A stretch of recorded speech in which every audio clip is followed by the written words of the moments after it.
सोलापूर कृषी उत्पन्न बाजार समितीच्या निवडणुकीत भाजप आमदार सचिन कल्याण शेट्टी यांनी सर्वपक्षीय आघाडीची घोषणा पत्रकार परिषद घेत केली।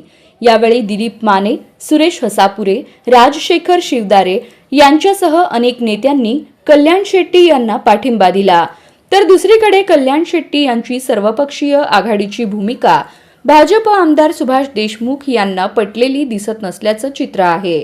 त्यांनी या संदर्भात महत्त्वाचं वक्तव्य केलं आहे। नेत्यांच्या निवडणुका संपलेल्या आहेत। येणाऱ्या निवडणुकीमध्ये कार्यकर्त्यांना संधी दिली जाईल।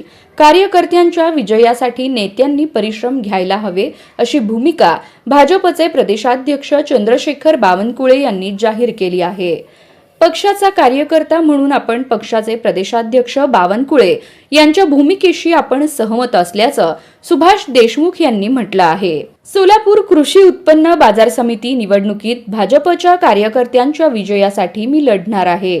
मला सर्वपक्षीय आघाडीत सामील होण्याचं आवाहन करण्यात आलं आहे। जर तिथे भाजपचे सर्वच कार्यकर्ते असतील तर मी यायला तयार आहे, असं देखील देशमुख म्हणालेत। पण नसतील तर आपण स्वतंत्रपणे निवडणूक मैदानात उतरणार असून एकला चलोरेची भूमिका राहील, असं देखील त्यांनी स्पष्ट केलं आहे। आज आणि उद्या या 2 दिवसात देशमुख काय भूमिका घेणार हे पाहणं औत्सुक्याचं ठरणार आहे।